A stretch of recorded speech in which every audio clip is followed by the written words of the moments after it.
नमस्कार, 4PM में आप सभी का स्वागत है और मैं हूं आपके साथ आकांक्षा यादव। दोस्तों, पश्चिम बंगाल में विधानसभा चुनाव के नतीजों के बाद जिस तरीके का माहौल बन रहा है, उसने कई बड़े सवाल खड़े कर दिए हैं।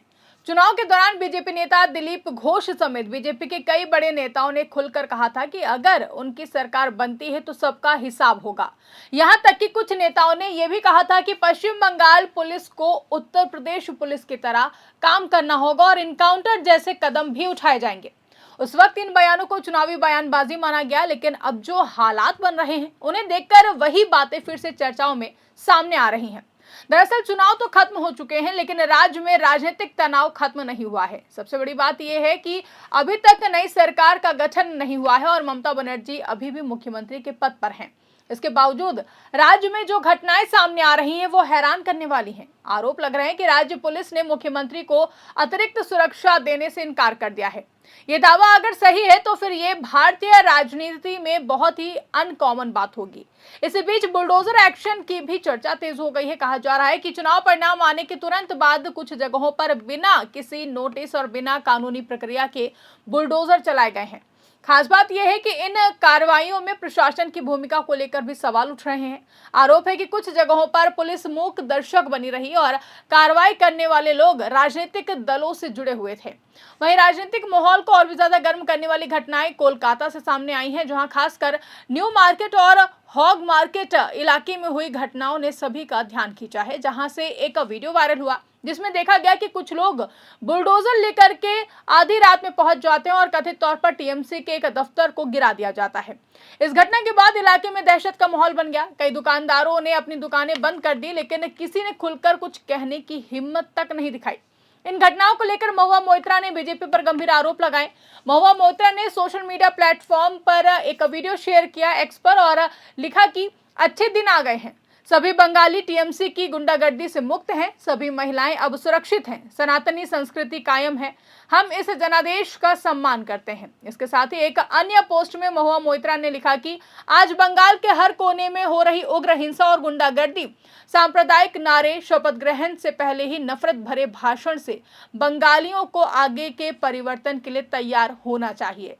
वहीं डेरेक ओब्रॉय ने भी इसी तरह के आरोप लगाए हैं। उनका कहना है कि मध्य कोलकाता में न्यू मार्केट के पास पुलिस की अनुमति से जीत के जश्न के तौर पर मीट की दुकानें तोड़ने के लिए बुलडोजर लाया गया।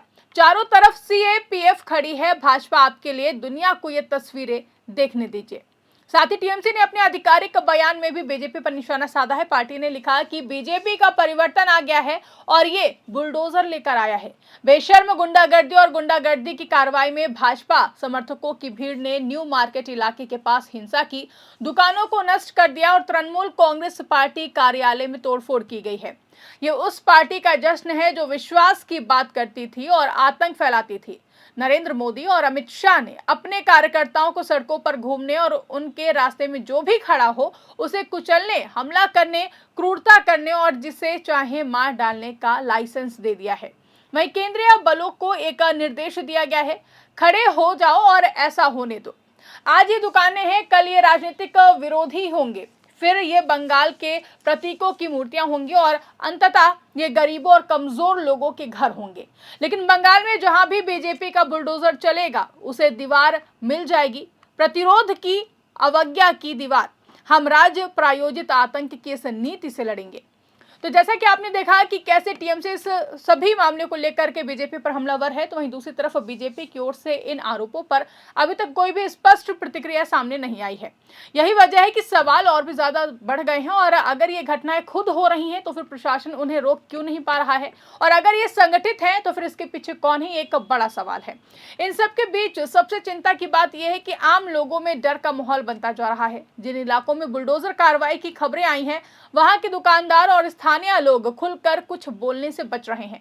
कई लोग कैमरे के सामने आने से भी मना कर रहे हैं। इससे ये संकेत मिलता है कि हालात नॉर्मल नहीं है। आज सत्ता की आंखों में आंख डालकर पत्रकारिता करना मुश्किल हो गया है। हम पर मुकदमों से लेकर चैनल को बंद करने का दबाव बनाया जा रहा है। मुश्किल दौर है, लेकिन हम हार नहीं मानेंगे। इसीलिए 4PM को ज्यादा से ज्यादा ज्वाइन करें और स्वतंत्र पत्रकारिता को जिंदा रखने के लिए जितना हो सके हमारा आर्थिक सहयोग करें। उम्मीद है कि आपके सपोर्ट से ये जंग भी हम जीत जाएंगे।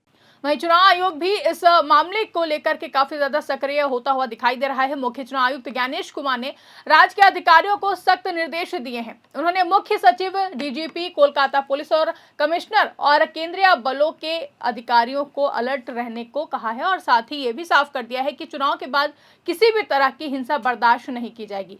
हालांकि सवाल यह है कि क्या ये कदम काफी है, क्योंकि जिन घटनाओं की बातें हो रही हैं वो चुनाव परिणाम आने के तुरंत बाद शुरू हो गई थी। ऐसे में विपक्ष ये सवाल उठा रहा है कि चुनाव आयोग पहले क्यों नहीं सक्रिय हुआ।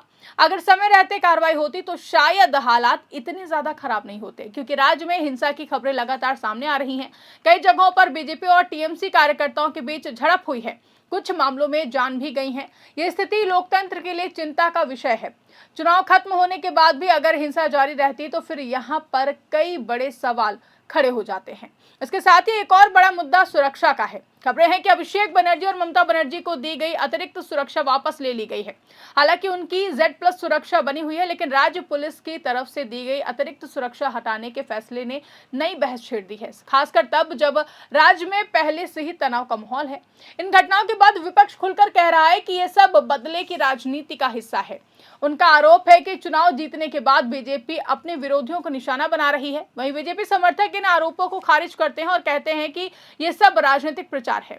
अब सच क्या है ये जांच का विषय हो सकता है, लेकिन इतना तो साफ है कि पश्चिम बंगाल इस वक्त एक संवेदनशील दौर से गुजर रहा है। राजनीतिक दलों के बीच टकराव अब सड़कों पर नजर आने लगा है और इसका असर आम जनता पर पड़ता हुआ दिखाई दे रहा है। सबसे अहम सवाल यही है कि क्या राज्य में कानून व्यवस्था पूरी तरह कंट्रोल में है, क्या प्रशासन निष्पक्ष तरीके से काम कर रहा है और क्या चुनाव आयोग समय रहते सख्त कदम उठाएगा। इन सवालों के जवाब आने वाले दिनों में मिलेंगे, लेकिन फिलहाल जो तस्वीर सामने आ रही है वो काफी ज्यादा चिंता बढ़ाने वाली है, क्योंकि लोकतंत्र में चुनाव के बाद शांति और स्थिरता की उम्मीद की जाती है।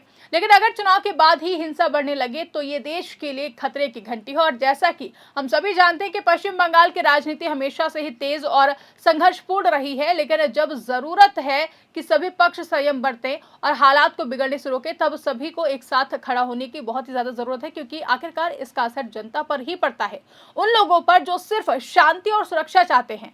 ऐसे हालातों में देखने वाली बात होगी कि पश्चिम बंगाल में जारी हिंसा कब जाकर थमती है, और यह भी देखना काफी ज्यादा दिलचस्प होगा कि आखिर इस हिंसा के पीछे किसका हाथ हो सकता है। आपको क्या लगता है, कमेंट करके अपनी राय हमें जरूर बताइएगा। फिलहाल के लिए इस खबर में बस इतना ही। अगर वीडियो पसंद आई हो तो उसको ज्यादा से ज्यादा लाइक करें, शेयर करें, चैनल को सब्सक्राइब करें, ज्वाइन करें और देखते रहिए 4PM न्यूज नेटवर्क।